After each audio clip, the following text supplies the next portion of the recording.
Hmm. Ladies and gentlemen, he needs no introduction. So let me present him to you. Omoyele Sowore. Daddy Freeze, How are you doing, my wonderful brother? I'm very good. Thank you so much for having me on your channel today. Thank you so much for joining us. And it's been quite a while. The last time we saw was when I interviewed you while I was still in Cool FM. So, how have you Yes, been? I used to be a regular on your show in those days, but I Yes, had to yes, yes, yes. I can remember that clearly. So, quite a lot has transpired, and I want us to go straight to the point because I know you're very, very busy. Let's start with the most important thing. This is what people want to hear. What is your current stance on the NSAS protests? my stance is very clear and it's in the public domain. In fact, I started in Abuja the first NSAS protest last Thursday. A number of Nigerians who are members of Revolution out to the police headquarters and protested there. We took with us a symbol, which is blood of cow that we got about 2 gallons of, about 5 gallons of cow blood, and we sprayed it as a symbolism of the people who have been killed in front of the police department. Aisha was there, Aisha Yusufu. Deji Adeyanju was there, Rap Adebayo was there, a lot of us. This was broadcast live on our channel and our Sahara reporters. So I'm totally for NSAS. But here is where I'm a little different. And I don't hide it, but I believe that NSAS is just a symbol of the pent-up anger in the country. It's just like this is the best way and the best time to strike.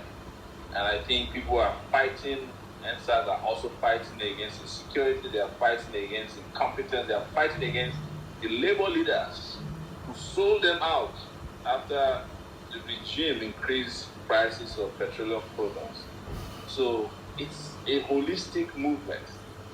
But the truth is that when sometimes we get in the middle of a revolution, people don't know it because they're still expecting. It's just like, rapture.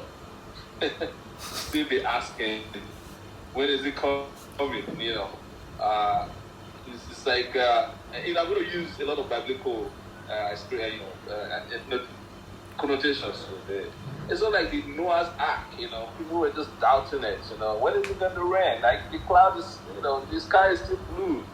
So, and when it came, it was too late to get To get shelter, yeah. Yes. So, to answer your question again, support NSAS completely, yes. In fact, so that you know, in 2017, when Shega Awufaya was setting NSAS up, I was one of the first, not the first, invited, and I was part of NSAS for a little bit before I left, because I was in the US, and there's so much going on. Sahara Reporters was big enough for me, so I decided that they should do it, whatever I could do to give them support in terms of media coverage. But I was one of the first set of people who was in the WhatsApp group with Sega Awusanya, the guy known as Sega Link. Sega Link. The other guy, Mahmoud Abdul Mahmoud, who's known as Great Oracle on Twitter. And somebody actually brought it out yesterday, screenshots of how I joined and left that WhatsApp group. So I'm not new to NSAS. Okay, in your opinion, is there any significant correlation or any significant contrast between revolution now and the NSAS movement?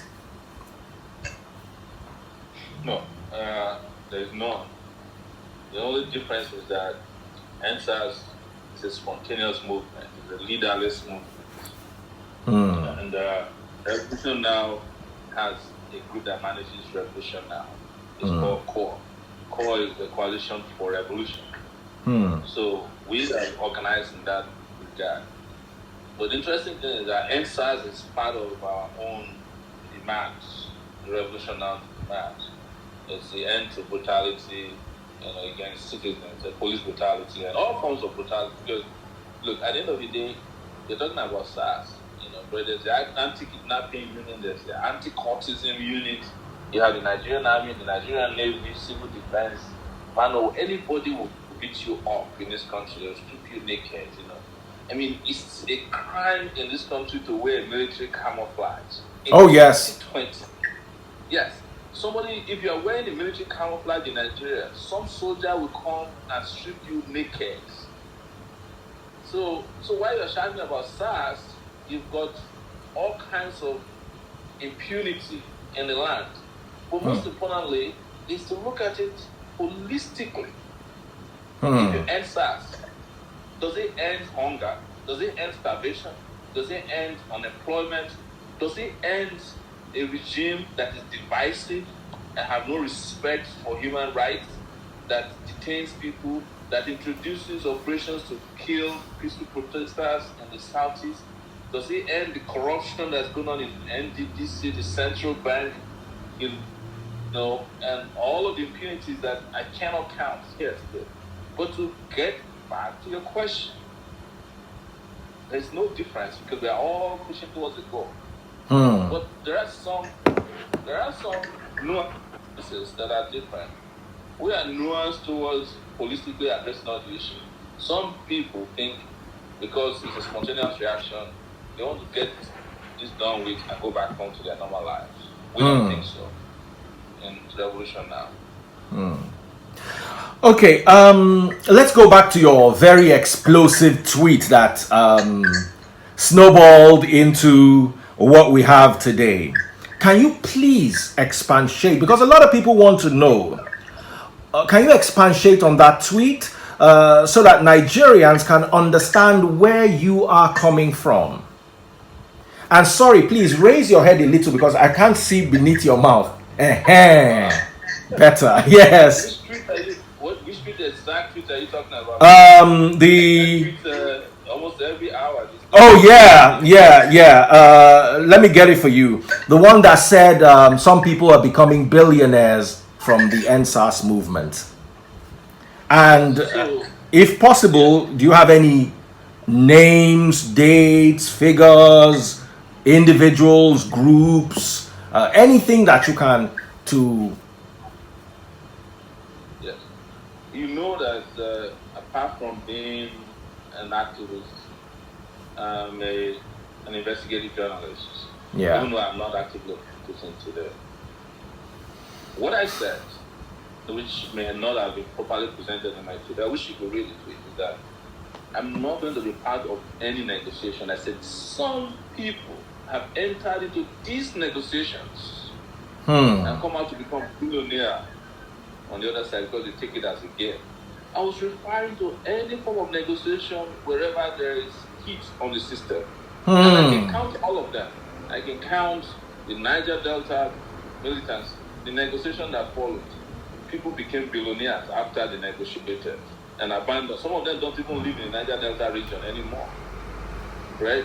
I can count even recent negotiation with Labour. Right? In which there is one now in which NAF leaders were paid $200,000. Oh, I saw that. Yes, it was a negotiation from the NNPC. But regarding this one, and let me be specific, you can read my tweets again.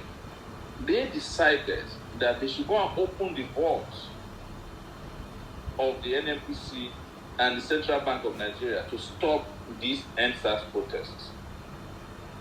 And they reached out. Billionaires, this is not hidden. And they started having meetings with select people who are not, this is a leaderless movement now. They were having meetings with select people, Central Bank Governor, Dangote, some bank executives were on it. They were also having meetings with social media influencers, they were having meetings with celebrities, and what we know, or what I know, was that it was geared towards whatever necessary to end the protests. So in my tweets, I was referring to what has happened in the past and what the likelihood will be, considering what I know of history, contemporary history, and what I know their plans are to truncate this particular movement. That was what my tweet was. My tweet was very clear. It had not addressed specific cases yet, but I can guarantee you that when I find out if any money was given yet, we will put it out there. There's no question about it. But I can tell you that the central bank and NNPC officials have been given the go-ahead to give as much money as possible. And I'll take you back to 2012, when we had Occupy Nigeria. Trust me, people became billionaires to put an end to Occupy Nigeria protests. I don't want to mention names now because we don't have that time on your show. But people became billionaires after Occupy Nigeria got to a point where the government feels threatened. So I'm not the kind of person that makes frivolous, statements on Twitter. These are verifiable facts that have been done. But I understand that people who actually carried out those kind of bribery in the past and the ones who are doing it now genuinely felt aggrieved that we are even touching on the matter, because that was bad for business. That was bad for business. Okay, considering the fact that you were arrested and detained for the people, do you feel betrayed? Do you feel let down by the way the protesters treated you in the last video we saw of them not allowing you to come into the protest area? The video I was explaining to you in brief was designed to be like that.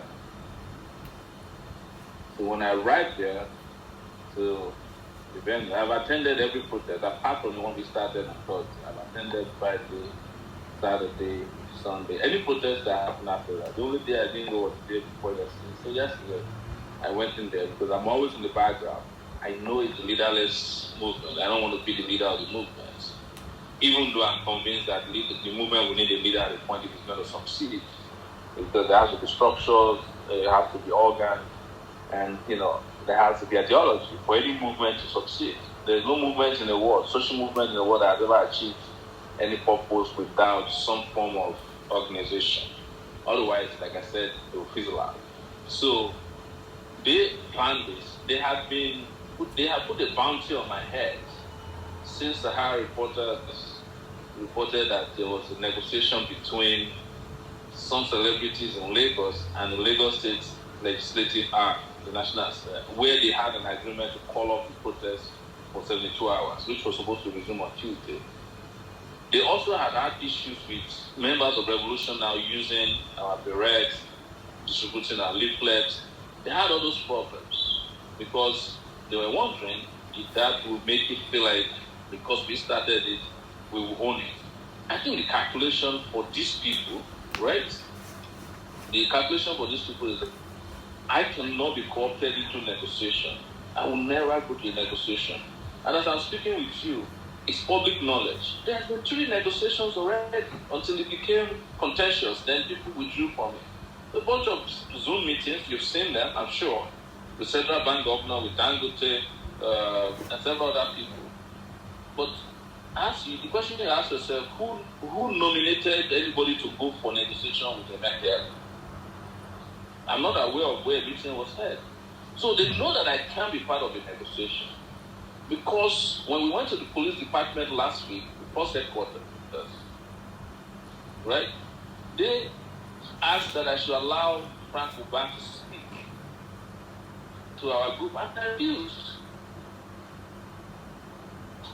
Don't forget that this government, since the protest started, has been looking for leaders.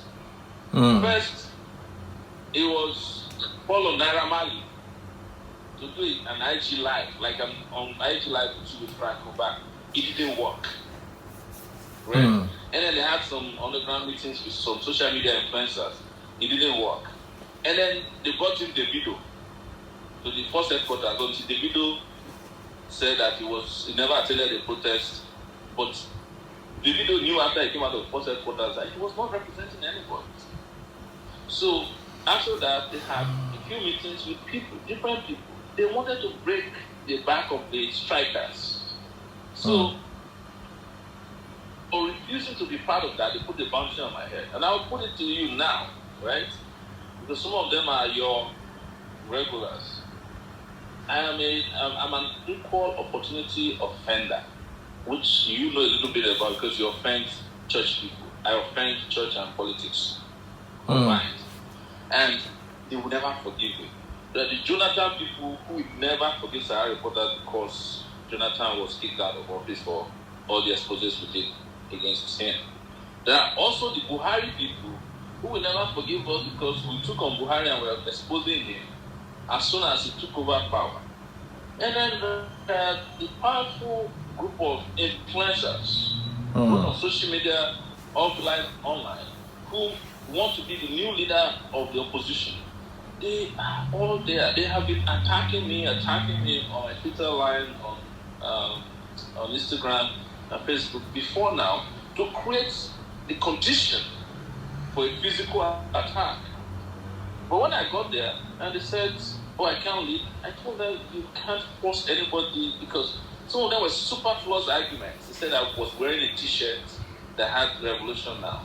And I said, when did it become your right to tell people what to wear? Except you are Buhari, who's a dictator. You can't tell anybody what to wear to a protest. A protest is a democratic ground for expressing grievance. You understand? So they are all there in different circles and cocoons, and their grounds different. But when it comes to Sowore, you will see the unity of Buhari people and Jonathan's people. You will see the unity of people that stories that are written against Sahara reporter. It's the unity of the oppressors against the oppressed. So it wasn't new to me. But contrary to what they presented, I never left the ground. I stayed there after they tried to harass me and bully me. And they started coming back to me and apologizing. Some of them, not all of them. Yeah. And when I was leaving, this was live streamed. When I was leaving, they followed me en masse to say, NSAS now, because they realized that it was a planned work to isolate us, Revolution Now people, from NSAS. Because otherwise, one of the guys who confronted me said I wasn't wearing NSAS shirt. And I asked him, you're wearing a red shirt that says Indiana. Is that NSAS? He was looking at me and said, okay, let's take a selfie. So, but you know what it takes. You understand, as somebody who gets frequently bullied, how this things work. So I'm not new to it. I'm just giving you some examples. The first person to start Martin Luther King close to his heart was a black woman in New York in a bookstore when he was fighting for civil rights. The people who supposedly killed Malcolm X were members of the Nation of Islam. Because, so there's no leader who's doing what we're doing who doesn't go through this kind of things. But what I should say to you is that if we are not careful, a journey of Israelites that should take 40 days might last 40 years. And go through that.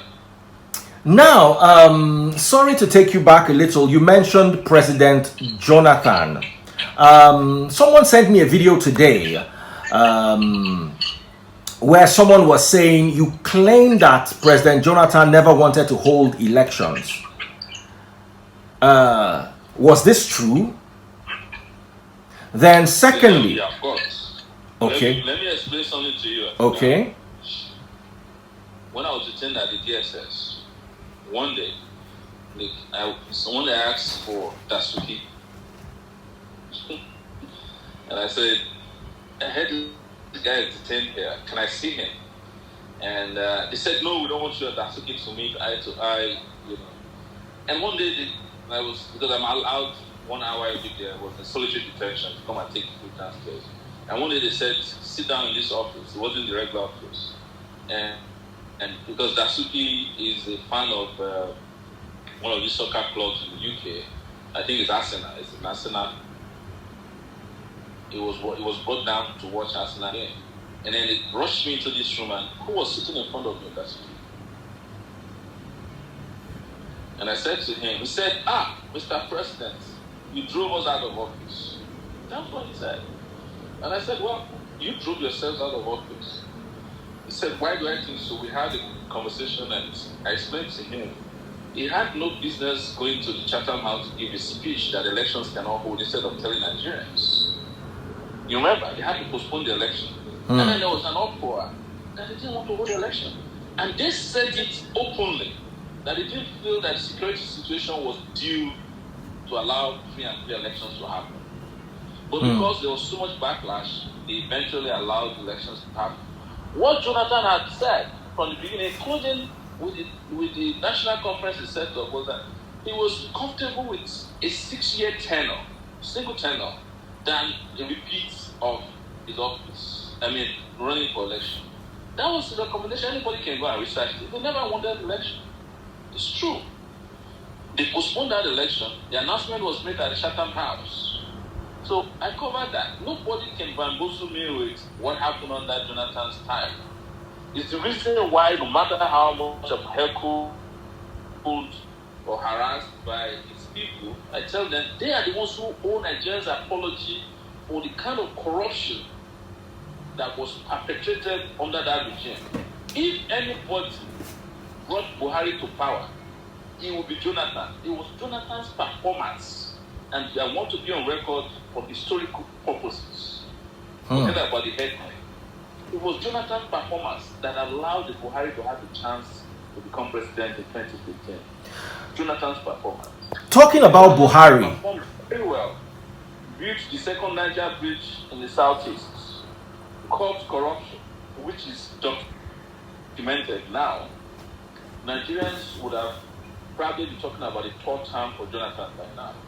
And just to take you a bit back, when Jobathan was under oppression by the Yar'Adua cabal, it was the same Sahara reporters that fought for him so that he could become president. Because Yar'Adua had died, had been brain dead 5 months before he was brought back to Nigeria. And we were reporting on it on a daily basis. Ask people in the Jonathan regime. I named Iman Iboro.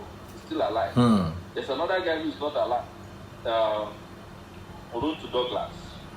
They did everything they can to get me to work with the Jonathan regime. I refused.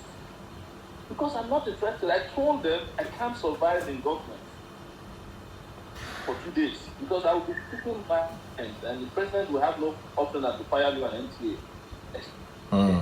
So I won't go to Nigeria. They came and met me and said, let's go and work. Jobathan is your brother. Because as you know, I'm in Niger Delta. I come from part of Ondo they call Jobathan. Partly Yoruba, partly Delta. Partly Ijo. Yes. So there's nobody that can tell me a story of Jobathan. I know Jobathan like the back of my hand. And he knows that. But there is the packaging of Jobathan that is going on because they are deceiving Jobathan that he can become the presidential candidate again because people are likely to be fighting for a presidential candidate to come from the South. And some Northerners are very, very attuned to that. They want that because they know he will only spend 4 years to become president. And they will allow them to return to power in another 4 years. But that's the conversation for another symposium discussion in the future. You spoke about President Buhari just now. You said it was Jonathan's performance that led to his victory.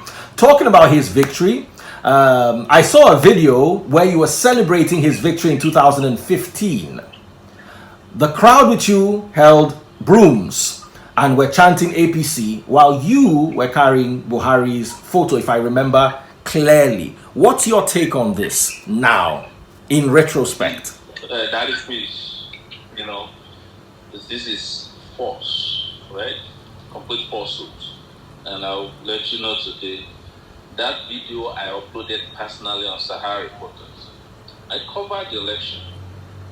And the day the election was happening, we were at INEC I came with a crew of Sahara reporters from the US. We were at INEC.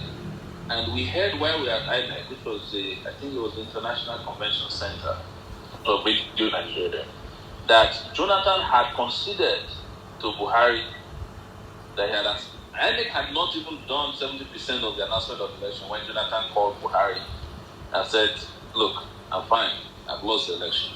So I started heading towards Buhari's headquarters, his presidential campaign headquarters.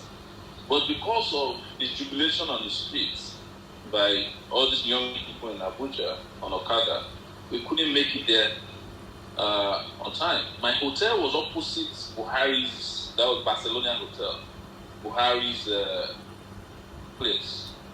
So when we arrived at the place, Buhari had not showed up. We kept waiting and waiting and waiting. When we heard that Buhari was about to come, we ran to the place. I never heard Buhari's posters false. I was holding a camera, which I usually put around my neck. Yes, it was a camera. You can go and look at it. Don't look at the doctored part. Go to Sahara TV and you play it. When these young people saw me, they're like, Sahara reporter, they crowded around me. And they started shouting Dole, they brought their flag. Because I was at the headquarters of Buhari's campaign. Of course, why was Buhari Sahara reporters popular at that time? We were the first to, in the history of Nigeria, project the winner of the presidential election based on what we knew. In fact, it was based on our projection that the Niger Delta minister at that time, Orubebe, went and sat in that place. What the paper he was holding was from Sahara reporters. Where did Sahara reporters, where did they get this election results from? This was 2015. So I was mobbed by readers of Sahara reporters at the headquarters of Buhari's campaign. Nothing more. I wasn't celebrating Buhari. Never. I could never have celebrated him because I never campaigned for him. The people who are circulating this video took it from Sahara Reporters page because we uploaded it there ourselves around 2015. After that, just we also came back to Abuja to cover Buhari's inauguration. When we arrived at Abuja, we came across Robert Mugabe and we interviewed him. There was an uproar because the lady who now does Keeping It Real, Adeola Fire, interviewed her, was behind her. And there was a day we asked Mugabe, you are here in Abuja for the democratic elections swearing in. When are you going to hold democratic elections in Zimbabwe? He had no answer. Just to tell you, and that lady was celebrated around the world. Till today, if I go to the supermarket in Abuja, people crowd around me.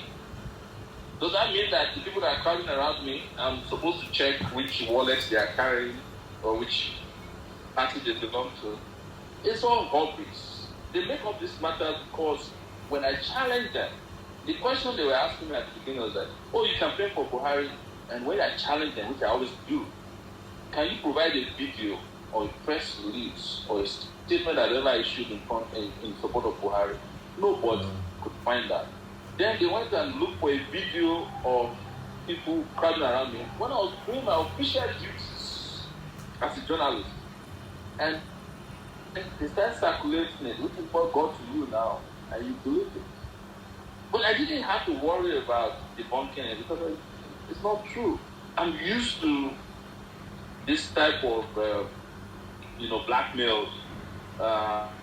I heard that one young guy said 3 days ago that he had an affidavit of me going to APC headquarters to agree with them for Buhari's election in 2015. I don't know where the APC headquarters is located. I swear by my mom, I don't know where it is in Abuja. I've lived in Abuja now for 6 months. I mean, almost 10 months. I don't know where APC headquarters, I don't know where PDP headquarters is located. I've never met Buhari before. Even after he won the election, he was invited to come and meet him. I refused to go meet him. I said, I have no business with Buhari. I've never been to a governor's office before. They lied against me that I work for Tinubu. I've never been to Tinubu's house before. I've never seen Tinubu eye to eye since 1999, before I left Nigeria for the US. I don't believe in Tinubu, but they package all these lies, and present it to the public. I don't want to call the people who believe them as gullible because I don't want to disrespect them. But it's what comes with the territory of my work. They say all kinds of things. There are people who say, oh, Sowore bought houses in Abuja, it has this and that. When I was arrested, they told me that I collected $100 million from Dubai to come and destabilize the government with Revolution Now. When they couldn't find the $100 million, and they discovered I'd never been to Dubai before, they still charged me for money laundering. When we asked them to present the evidence, they dropped the charges and then said it was because I insulted Buhari. When my lawyer, Femi Falana, said, oh, he insulted Buhari because the cybercrime law that says you're criminally liable if you insult somebody, it requires the person to come to court. So Femi Falana said, we will bring Buhari to court to come and tell us where he saw the insult. Considering that he has ear infection, they dropped the charges too. I'm now left with one count charge of maybe 2 count charges of 2 count charge of attempted treasonable felony that I was trying to overthrow the government with placards. I'm just giving you this background so that nobody will come and fool you with their usual lies about me. But the reason I don't play into this game is that there's a lot of work to be done. Probably I'm too focused, probably I'm too unconcerned about this kind of things that it doesn't matter to me because the focus is, for me, the revolution. We have to clean up this country. Okay, you spoke, I don't know if you can hear me clearly because people have been complaining about my audio. Can you hear me now?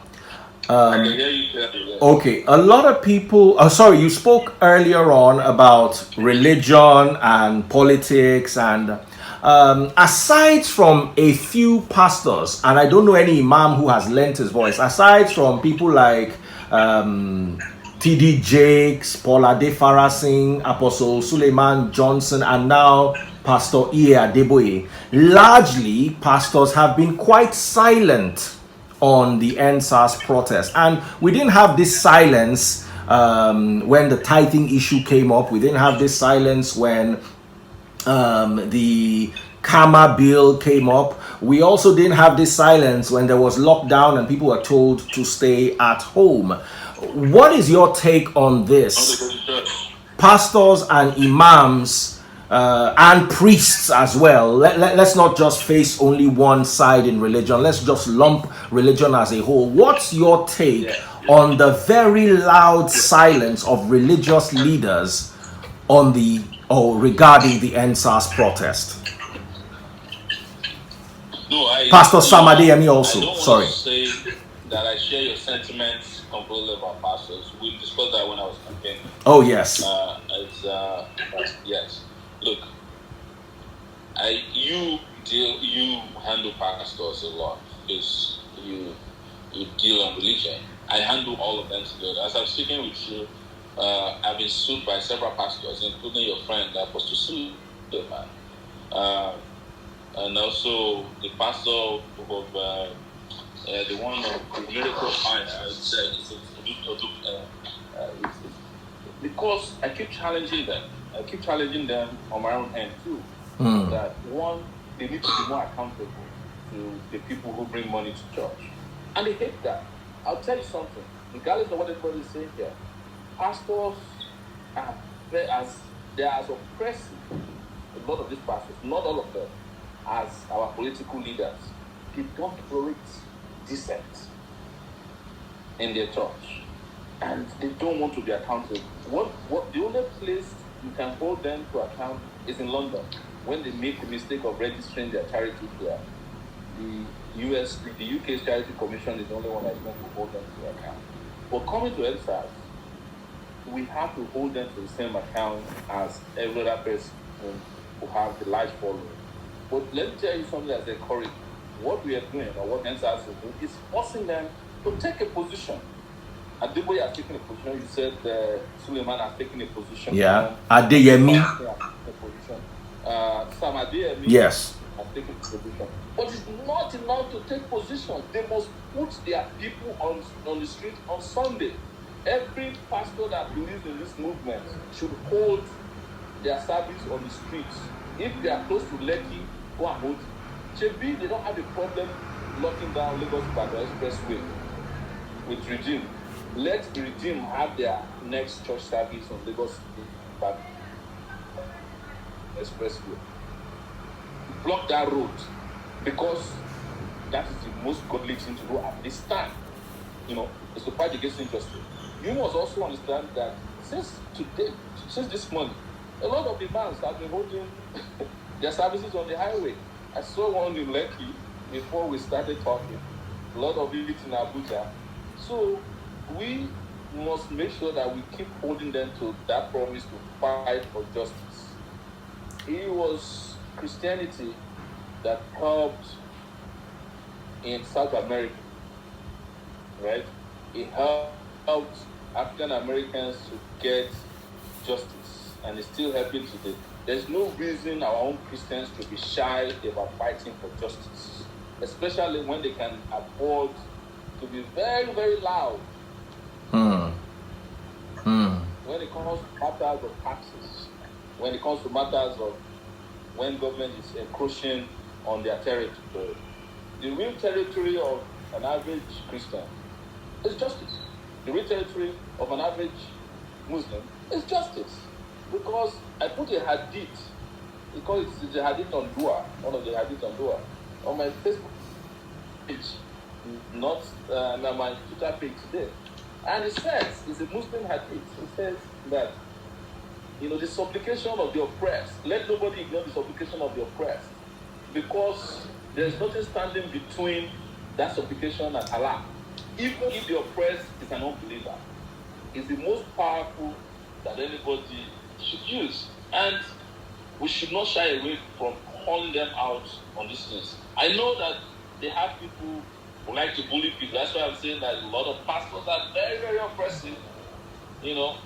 Some pastors are like mini Buharis in their churches. The moment you touch them, Holy Ghost fire must burn you down. You must die before the next day. Don't touch my anointed. The real anointed people in the world are those fighting for justice. That is good. Okay, 2 questions. I'll just lump them in together, so please answer them together. NSAS has no leader. Do you support a movement that has no leader? And finally, what is your next move politically as we sign off? It has no leader, and I love the fact that it has no leader, because if it had a leader early in the game, they would have either bought the leader over or tried to intimidate, harass, or even jail or arrest the person. The fact that nobody could call out the strike is the beauty of this NSAS movement right now.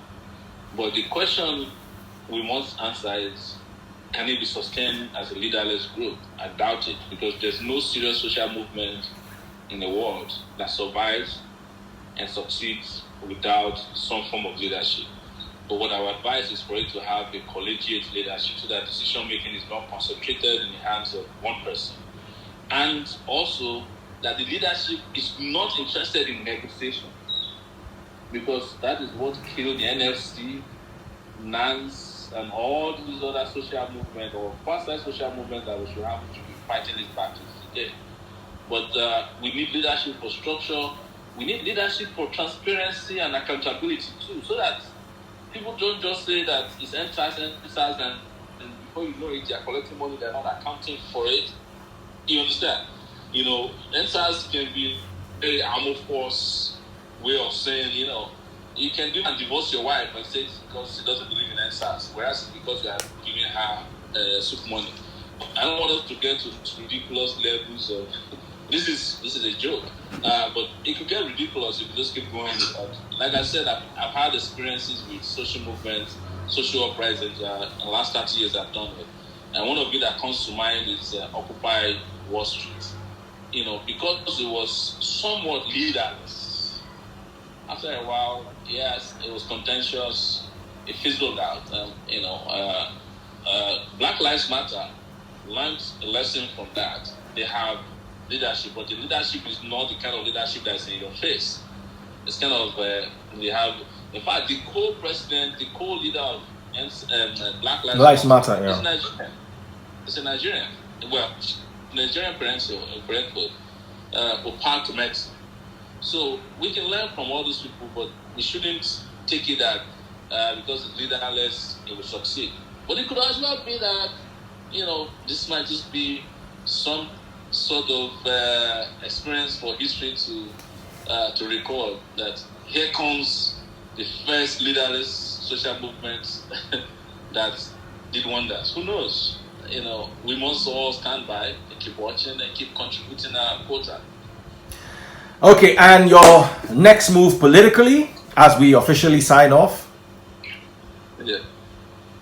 You said my political agenda. Your next move. What is your next move politically? My next move is what I'm doing now, which I started in 2019. There's no way anybody can guarantee a successful political career or cleaning up of this country or progress without first fighting for freedom. And I've said, people ask me all the time, what are you doing for 2023? I said, there's 2020. We are not done yet. So why should I wait for 2023 if all of this can be resolved in 2020? And we still have like 2 months to go. And it looks like we're doing well. Maybe by 2021, we'll have a whole brand new system in place. That would be my preference. Because INEC, as it's presently composed, cannot help anybody with a good agenda to win election. This government does not believe in you. It doesn't believe in me. It doesn't even believe in an iota of the tenets of democracy. It's a morontocracy. You can understand that. What I mean. Okay, it's been a wonderful experience having you here. Thank you so much for honoring our invite, and I do wish you a very lovely weekend ahead of you. You too. That is, I hope to be back to show you again.